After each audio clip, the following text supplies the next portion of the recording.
সুপ্রিয় এসএসসি পরীক্ষার্থীরা এবং নবম-দশম শ্রেণীর শিক্ষার্থীরা, আজকে আমি পরিসংখ্যানের আরও একটি ক্লাস নিয়ে উপস্থিত হয়েছি। আজকের ক্লাসে আমি তোমাদের ক্রমযোজিত গণসংখ্যা কেমন করে বের করতে হয় সেটা দেখাবো।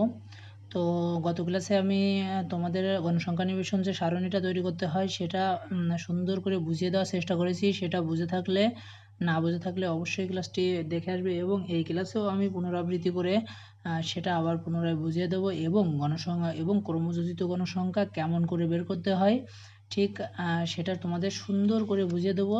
তবে এটা দেখলে তোমরা আর কখনো ক্রমযোজিত গণসংখ্যা বের করা ভুলবা না এবং এতে ফুল মার্কস অবশ্যই নিতে পারবা।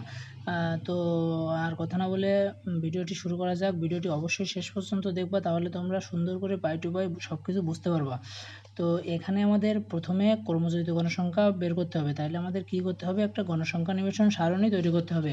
গণসংখ্যা নিবেশন সারণী তৈরি করে তারপরে আমাদের ক্রমযোজিত গণসংখ্যাটা বের করতে হবে। তো গণসংখ্যা নিবেশন সারণী তৈরি করার জন্য আমি গত ক্লাসে একদম সুন্দর করে দেখিয়ে দিয়েছি। তো আবার দেখাচ্ছি। এখানে আমাদের কি রয়েছে? 20 জন শিক্ষার্থীর গণিতে প্রাপ্ত নাম্বার রয়েছে, সেই নাম্বারগুলো, এবং এখান থেকে ক্রমযোজিত গণসংখ্যা বের করতে হবে। তো ক্রমযোজিত গণসংখ্যা বের করার জন্য আমাদের প্রথমে গণসংখ্যা নিবেশন সারণী তৈরি করতে হবে। তো গণসংখ্যা নিবেশন সারণী তৈরি করার সূত্র কি? প্রথমে আমাদের দেখতে হবে উপাত্তের পরিসর বের করতে হবে। উপাত্তের পরিসর বের করার জন্য এখানে দেখতে হবে আমাদের সর্বোচ্চ সংখ্যা কত রয়েছে এবং সর্বনিম্ন সংখ্যা কত রয়েছে। তো এখানে আমাদের খোঁজ করে দেখা যাচ্ছে সর্বোচ্চ সংখ্যা রয়েছে 30। তো এটা আমরা লিখি,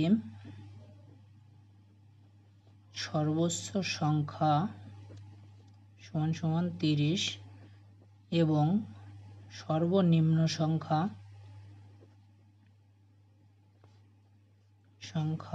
10।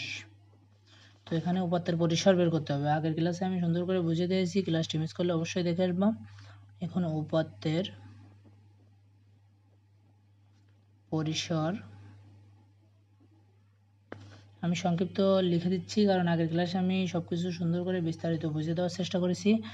এই ক্লাসে আমি এত দূর বাড়াবো না। তো এখানে সর্বোচ্চ সংখ্যা কত? 30 বিয়োগ সর্বনিম্ন সংখ্যা কত?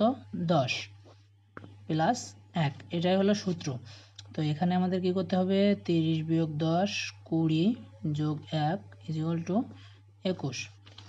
তো পরবর্তীতে আমাদের কি করতে হবে? শ্রেণীর সংখ্যাটা প্রথমে নির্ণয় করতে হবে। শ্রেণীর সংখ্যা নির্ণয় করার জন্য আমাদের শ্রেণী ব্যবধান মন মতো ধরে নিতে হবে। তো আমাদের এখানে যেহেতু অনেক বেশি সংখ্যা নাই, সেহেতু আমরা 5 ধরবো। শ্রেণী ব্যবধান 5 ধরবো।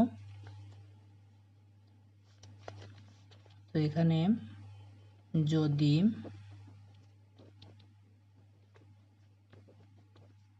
শ্রেণী ব্যবধান 5 ধরি,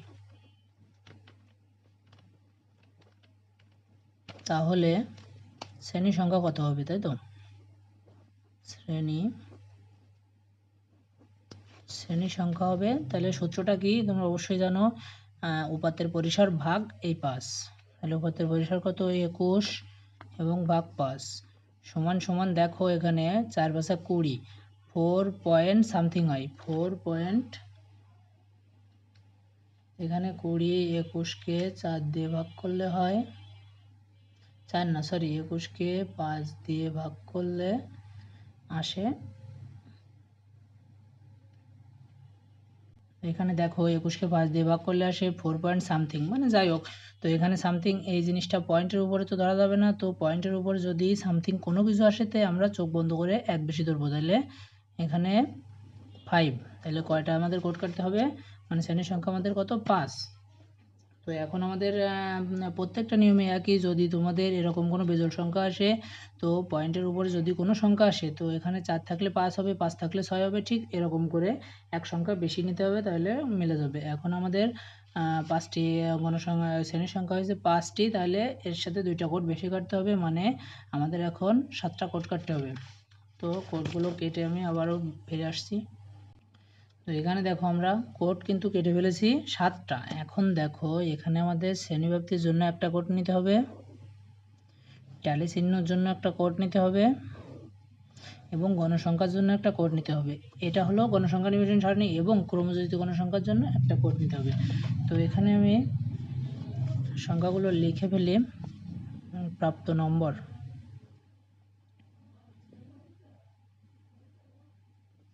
এখানে হবে ট্যালি,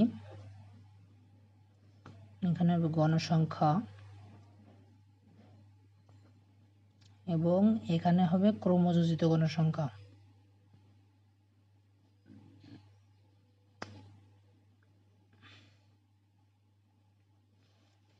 এখন আমাদের শ্রেণী ব্যবধান কত ধরা হয়েছে? 5। তাহলে এখানে সর্বনিম্ন সংখ্যা ছিল আমাদের 10। তাহলে শ্রেণী ব্যবধান 5 ধরে 10, 11, 12, 13, 14, ঠিক এরকম করে লিখতে হবে। এখানে 15, 19, 20, 24 শ্রেণী ব্যবধান 5 করে ধরছি। 25, 29, 30। এখন দেখো এখানে আমাদের 30 সর্বশ্রেষ্ঠ সংখ্যা। এখন 30-এর বেশি হয়ে যাচ্ছে, তো বেশি হয়ে গেলে কোনো সমস্যা নেই, এক কোট বেশি থাকা কোনো ব্যাপার না, এরকম করে। এখন এখানে আমাদের ট্যালি চিহ্ন হবে। এখানে আমাদের লাস্টে যে কোডটা রয়েছে সেটা আমাদের যোগ করে এটা দিয়ে দিতে হবে। এখন দেখি এখানে দেখো আমাদের 10 থেকে 14 কতবারের ভিতরে রয়েছে। তো এখন দেখো 10 একবার, 2 বার, 3 বার, 4 বার। তো এখানে আমাদের গণসংখ্যা হবে 4। এখন দেখতে হবে 15 থেকে 19 কতবার রয়েছে। 15 থেকে 19 1,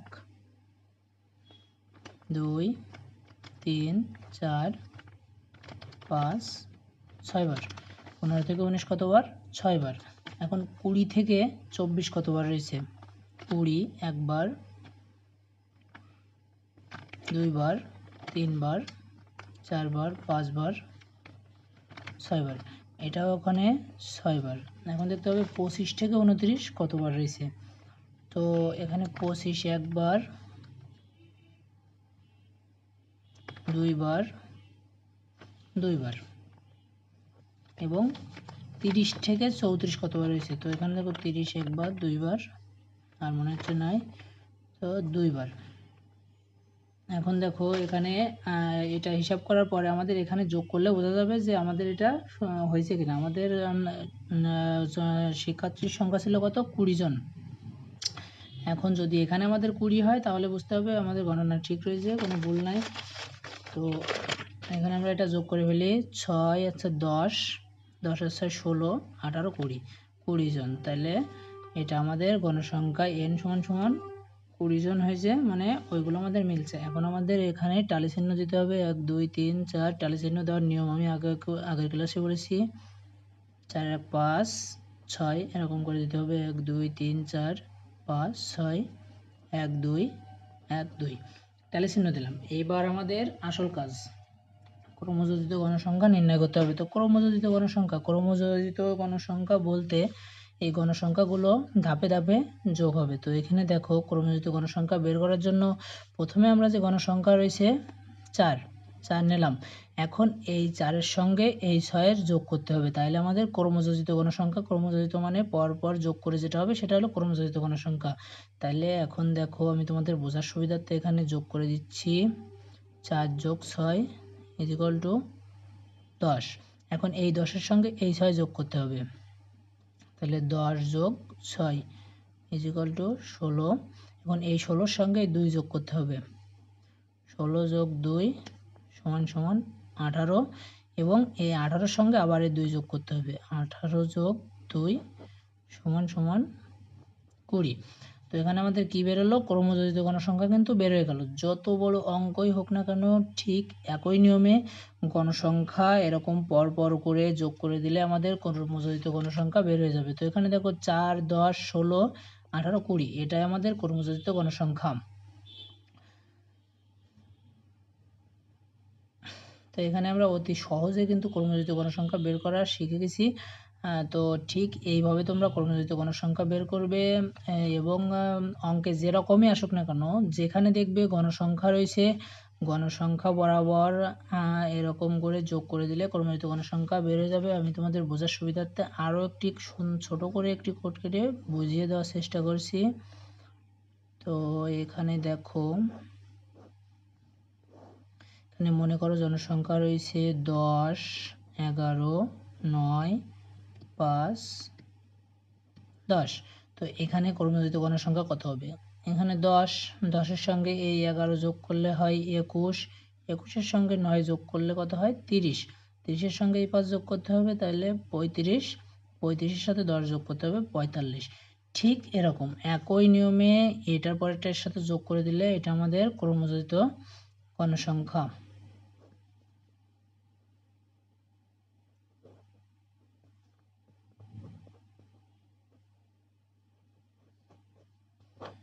তো আশা করা যায় তোমরা এটা আর কখনো ভুলবে না। এই একদম সহজ নিয়মে তোমাদের ক্রমযোজিত গণসংখ্যাটা আমি বের করা দেখাই দিলাম, এবং কিভাবে গণসংখ্যা নিবেশন সারণী তৈরি করতে হয় সেটাও সুন্দর করে দেখাই দিলাম। তো ভিডিওটি ভালো লাগলে অবশ্যই লাইক কমেন্ট করবে, এবং পরবর্তী ভিডিওতে আমি তোমাদের দেখাবো কেমন করে সংক্ষিপ্ত পদ্ধতিতে গড় নির্ণয় করতে হয়। তো আস্তে আস্তে এটা হলো বেসিক পর্যায়ে, আস্তে আস্তে আমরা পরিসংখ্যানের সব জটিল জটিল অঙ্কগুলোও করব। তো তোমাদের এখন গণসংখ্যা, বহুভুজ, আয়তলেখ এগুলো আঁকা আমি সুন্দর করে শিখিয়ে দেবো অক্ষাগোজ ধরে ধরে। তো সেই পর্যন্ত সাথে থাকবে। ভিডিওটি এখানেই শেষ করছি। সবাই ভালো থাকো, সুস্থ থাকো, ধন্যবাদ।